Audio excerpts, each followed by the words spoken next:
सास का पोछा। सुबह सवेरे नहा धोकर अपने सर पर तौलिया बांधे हुए ईशा हड़बड़ाकर किचन में आती है और नाश्ते की तैयारियों में लग जाती है। ओहो, जल्दी करते करते भी देरी हो ही जाती है। घड़ी को भी न जाने सुबह क्या हो जाता है, कितनी तेजी से दौड़ रही है। 8:30 बज गए और अब तक नाश्ते का सारा काम बाकी है और अभी 10 मिनट में मम्मी जी नाश्ता नाश्ता करने लगेगी। अब हड़बड़ाइए मत भाभी, सब हो जाएगा। मैंने सब्जियां काट कर रखी है। रोटियां बनाने के लिए ईशा आटा निकालती है कि तभी उसे अपनी सास की आवाज सुनाई देती है, जो जोर जोर से चिल्ला रही थी। सारे के सारे बिजनेसमैन तो इसी घर में पैदा हुए हैं। नहाने के बाद फर्श का पानी का वाइप करने तक की फुर्सत नहीं है किसी को। कस्तूरी की आवाज सुनते ही ईशा घबरा जाती है, क्योंकि उसे कहीं ना कहीं अंदाजा हो चुका था कि बाहर हो रही चिल्लम चिल्ली की वजह वही है। नहाने के बाद आपने बाथरूम तो सही से साफ किया था ना भाभी? अरे यार, किया तो था, अब किचन का काम भी करना था। बाथरूम ही साफ करते रह जाती तो नाश्ता कैसे तैयार होता? किया तो था जैसे कि आप हमारी प्यारी सासू माँ को जानती ही नहीं है। अब तो बन गया नाश्ता, अब कम से कम 2 घंटे तो तमाशा ही चलेगा। चलिए। और अगले ही पल दोनों बहुएं अपनी सास के आगे प्रस्तुत हो जाती हैं। मैं नहा कर गई थी ना मम्मी जी, मैंने बाथरूम साफ भी किया था, सच्ची आपकी कसम। वो तो आके पाइप में कुछ प्रॉब्लम है, पानी पास नहीं होता, इसलिए सारा फोम ना फर्श पर जमा हो जाता है। ये सुनते ही कस्तूरी एक झाड़ू लेकर जरा आगे बढ़ती है और पानी पास होने वाली जाली से 2 बाल निकालते हुए कहती है, छे छे छे, ये देखो, जाली में 2 बाल का गुच्छा फंसा हुआ है, तो पानी कैसे पास होगा? तुम सब के सब तो बड़े बिजी लोग हो, कौन ध्यान दे, नहा कर बाल भी उठाया नहीं जाता किसी से। ये 2 बाल पानी को रोक रहे थे, हद हो गई। छोड़िए, आप परेशान मत होइए मम्मी जी, मैं कर देती हूँ सफाई। अब क्या, नहाने के बाद ये काम तो करवा दिया तूने मुझसे, अब सफाई करके क्या महान बनेगी? मैं करती हूँ ना मम्मी जी अच्छे से बाथरूम साफ, उसके बाद आप फिर से नहा लीजिएगा। आपको भी तो नहाना ही पड़ेगा भाभी, वरना इस बार रेशे से भी पतला बाल रह गया ना तो और 2-4 घंटे सफाई करवाएगी मम्मी। तो ऐसी थी कस्तूरी। यूं तो कस्तूरी 60 की थी, पर उसकी आंखें उम्र के साथ कमजोर नहीं, तेज होती जा रही थी। हर काम को लेकर कस्तूरी इतनी पर्टिकुलर थी कि अपनी बहुओं के काम करने के बाद वो फिर से चीजों की जांच पड़ताल करने लगती। ईशा तो बाथरूम सफा कर ही रही थी, इसलिए अपनी जेठानी के बिना ही नैना को किचन में काम करना पड़ रहा था। तभी कस्तूरी वहां आती है। और कितनी देर है बहू नाश्ता बनाने में? आप तो जानती है मम्मी जी, मुझे खाना बनाना नहीं आता, किसी तरह कोशिश कर रही हूँ, आधे घंटे में हो जाएगा। आपको भूख लग रही है तो मैं बिस्किट निकाल दूँ? अरे नहीं नहीं, रहने दे, तू अपना काम कर, मैं फ्रिज में देख लेती हूँ। कल की कोई सब्जी होगी तो उसी के साथ ठंडी रोटियां खा लूंगी। और जाकर कस्तूरी फ्रिज का दरवाजा खोलती है। अरे राम रे, ये क्या गंद मचा रखी है तुम दोनों ने फ्रिज में, छी छी छी छी, देख कर ही जी मचला जाए। सारा कबाड़ मचा रखा है, बस मक्खी लगना बाकी है।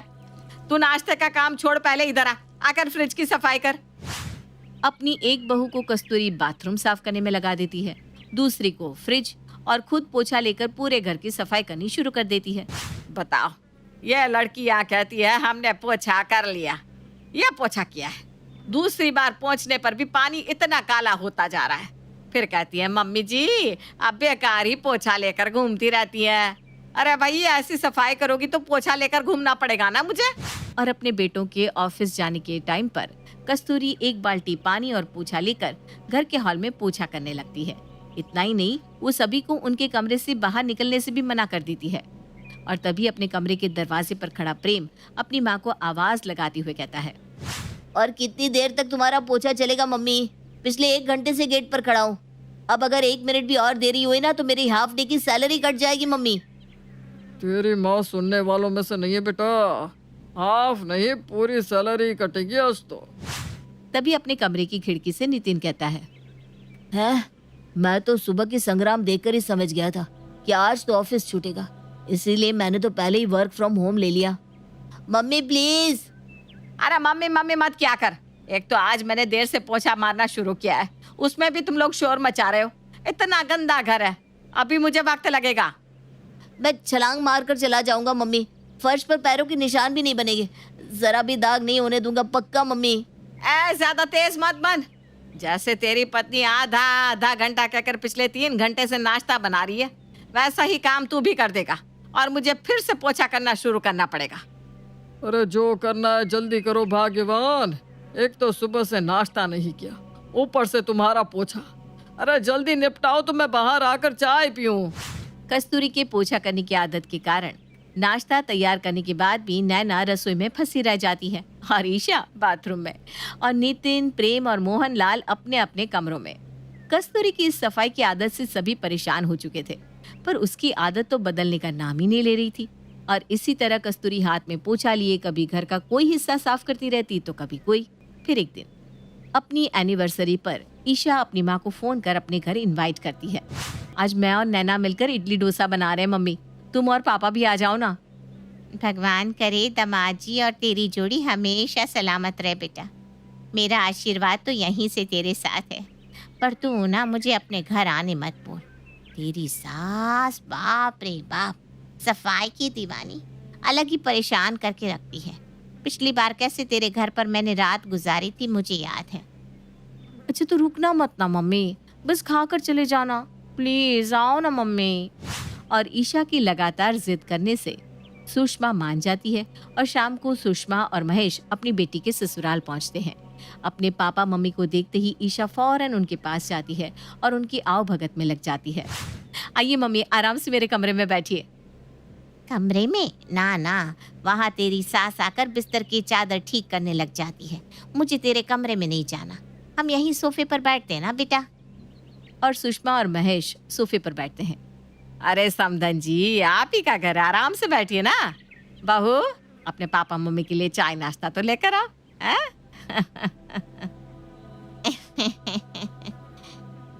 इस उम्र में भी बाल तो आपके काफी घने हैं समधन जी। बस अगर आप बाल बांध लेती तो अच्छा होता। वो क्या है ना, व्हाइट टाइल्स है ना पूरे घर में, तो आपके बाल गिर गए तो फर्श पर दिखेंगे, गंदगी अच्छी नहीं दिखती ना। वही मैं सोचूं, अब तक आप चुप कैसे थी? जैसे ही ईशा अपने पापा मम्मी के लिए नाश्ता लाने किचन में जाती है, कस्तूरी फौरन उठकर अपने समधन के पास आकर खड़ी हो जाती है और इधर उधर से सोफा कवर ठीक करना शुरू कर देती है। कोई बात नहीं, आराम से बैठिए समधन जी, बस आपने जरा घसक जाइए, मैं सोफा कवर ठीक कर लूं। और कोई बात नहीं है।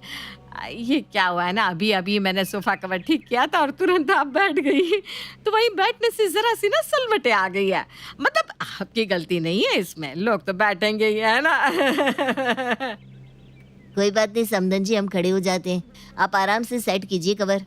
अरे ये कोई बात हुई भला, खड़े क्यों रह लेंगे आप लोग, आपकी बेटी का घर है। मैं जरा कवर ठीक कर दूं, फिर बैठ जाइए। तभी नैना सभी के लिए नाश्ता लेकर आती है और सभी एक साथ डाइनिंग टेबल पर नाश्ता करने बैठ जाते हैं। महेश चिप्स खा रहा था कि गलती से एक चिप्स फर्श पर गिर जाता है और ये देखने के बाद कहाँ ही कस्तूरी रुकने वाली थी।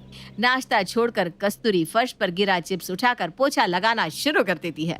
आप लोगों को अभी नाश्ता करने में 10 मिनट तो लगेंगे ही, तब तक मैं ना डाइनिंग टेबल के नीचे और आसपास पोछा लगा लेती हूँ। वो क्या है ना, कब से सभी चल रहे हैं तो फर्श भी गंदा हो गया है। आए नितिन, जरा प्लेट हटाना तो टेबल पोंछ लूं मैं। पापा मम्मी आए हुए हैं मम्मी, अभी रहने दीजिए ना, सभी चले जाए उसके बाद पोछा मार लेना। वैसे भी अभी कुछ देर पहले ही तो आपने पूरे घर में पोछा मारा था। अब पता नहीं सामने पड़ी गंदगी देखकर भी तुम सब कैसे आंख बंद कर लेते हो, मुझसे तो बर्दाश्त नहीं होता। ऐसी तो पोछा नहीं मार रही हूँ ना बेटा, नीचे चिप्स भी तो गिरा था। और समधी समधन जी का क्या है, दोनों तो घर के ही है, बुरा थोड़ी ना मानेंगे। क्यों समधन जी, जरा पैर तो ऊपर कीजिए। हाँ। और जब तक सभी डाइनिंग टेबल पर बैठे हुए होते हैं, फौरन कस्तूरी लिविंग एरिया में लगे सोफे सेट करना शुरू कर देती है। अब उसकी ऐसी हरकतें देखने के बाद किसी के ही पेट में नाश्ता जाता। अपनी ऐसी हरकतों से कस्तूरी सुषमा और महेश को बहुत ही अनकंफर्टेबल कर देती है।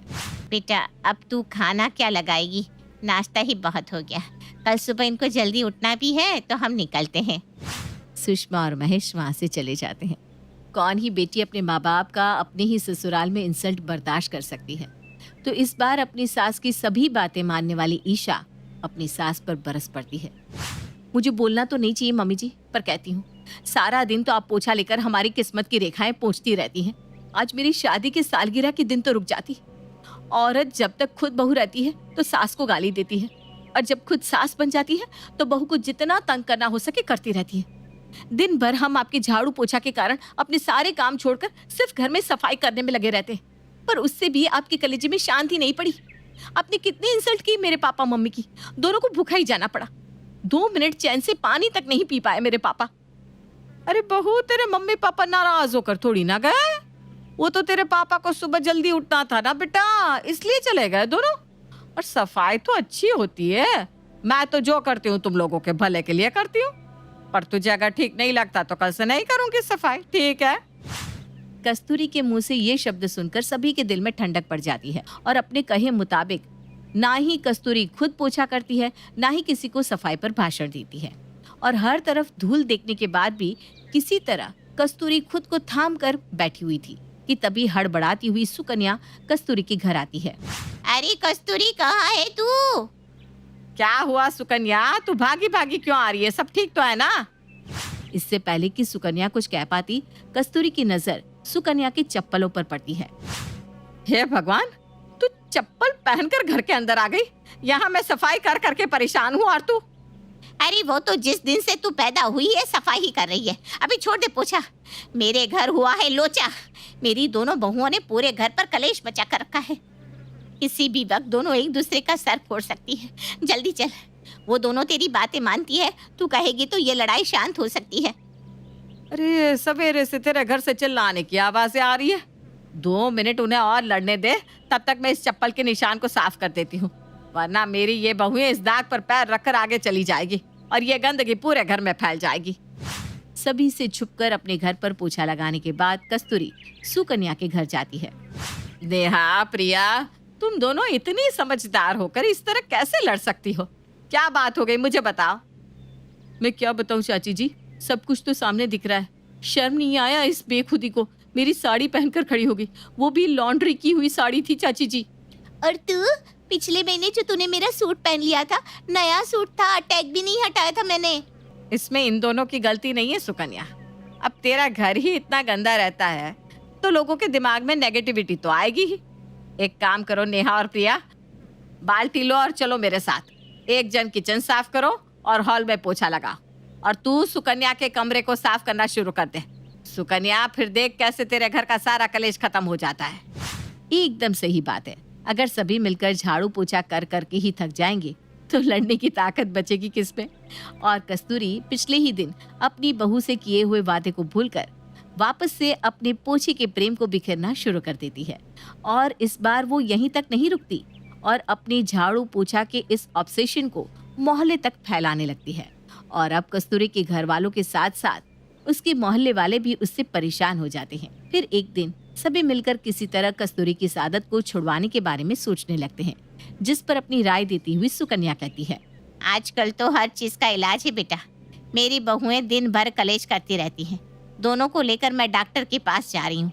क्यों ना तू भी अपनी माँ के झाड़ू पोछे की आदत को छुड़ाने के लिए किसी साइकेट्रिस्ट या थेरेपिस्ट से मिल ले। ये तो आपने बिल्कुल सही कहा आंटी। पता नहीं ये आइडिया मेरे दिमाग में क्यों नहीं आया। मैं आज ही एक अच्छे से डॉक्टर का अपॉइंटमेंट लेकर मम्मी को उनके पास लेकर जाता हूँ। और शहर के सबसे बड़े थेरेपिस्ट को ढूंढकर सभी कस्तूरी के साथ वहां पहुंचते हैं। ये बुआ मुझे ठीक करेगा? अरे मुझे साफ सफाई करने की आदत है, ये कोई बुरी आदत थोड़ी ना है। उससे बाहर तो कोई पेशेंट भी नहीं है, ना कोई चप्पल, और ये डॉक्टर के कैबिन का दरवाजा क्यों बंद है? 5 मिनट मैडम, उस सर के कमरे में अभी पोछा लगा है, तो जब तक फर्श सूख ना जाए सर किसी को अंदर नहीं आने देते। वो क्या है ना, गीले फर्श पर पैरों से निशान हो जाते हैं। हैं? क्या? ले देख ले। पर डॉक्टर साहब, आपके जैसे तो दिन भर पोछा नहीं करते होंगे ना मम्मी जी? एक बार तो कोई भी पोछा मारता ही है। नहीं नहीं मैम, हर पेशेंट के जाने के बाद सर पोछा लगवाते हैं, और उनकी इसी आदत के कारण हमारी मेड भाग गई है, तो अंदर सर खुद ही पोछा लगा रहे हैं, इसलिए तो दरवाजा बंद किया है। तो अब अंदर चलना है कि वापस चलना है? क्योंकि ये डॉक्टर तो मुझे तेरी माँ का भाई लग रहा है बेटा। और 5 मिनट बाद सभी अंदर डॉक्टर के कैबिन में जाते हैं, जहां टेबल पर पोछे के कारण हुए निशान को देखकर कस्तूरी कहती है, पोछा जरा सही से नहीं हुआ डॉक्टर साहब। टेबल पर देखिए, पोछे से लगी धारियां दिख रही हैं आपको? हाँ, पोछा ना सही से निचोड़ा नहीं गया होगा, जरा गीला रह जाने पर ऐसी धारियां बन जाती हैं। नहीं हुआ ना साफ, वही मुझे लग रहा था। क्या बताऊं, मैं खुद परेशान हूँ। पेशेंट देखो या पूछा करूँ, मेरी ना मेड भी भाग गई है। आपके पास कोई मेड होगी तो जरूर बताइएगा। किसी और के भरोसे दुनिया चलती है क्या डॉक्टर साहब? लाइए पोछा, मैं बताती हूँ कैसे परफेक्ट पोछा लगेगा। सच में आप बताएंगी मुझे? प्लीज प्लीज बताइए। अरे डॉक्टर साहब, आप पोछा बाद में कर लीजिएगा, पहले मम्मी का इलाज कीजिए ना। उन्हें हर जगह पोछा लगाने की बहुत बुरी आदत है। सही में कस्तूरी जी, आपको भी आदत है पोछा लगाने की? जैसे ही आपने फर्श पर निशान देखा, मैं तभी समझ गया कि आपकी भी आंखों में वही तजुर्बा है। मुझे भी ना इसी तरह फर्श पर धूल मिट्टी बहुत नजर आती थी, और मैं अपने पति को हमेशा कहता था कि झाड़ू सही से लगाओ। और क्या था, एक हफ्ता उसने झाड़ू लगाया और फिर झाड़ू के साथ डिवोर्स के पेपर मेरे घर पर रखकर चली गई। अब मुझे भी ना इस आदत को छुड़वाना है। आप लोगों को कोई अच्छा डॉक्टर मिले ना तो मुझे जरूर बताइएगा। और पोछा लेकर डॉक्टर साहब और कस्तूरी फर्श पर पोछा लगाना शुरू कर देते हैं और बाकी सब लोग अपना सर पकड़ लेते हैं।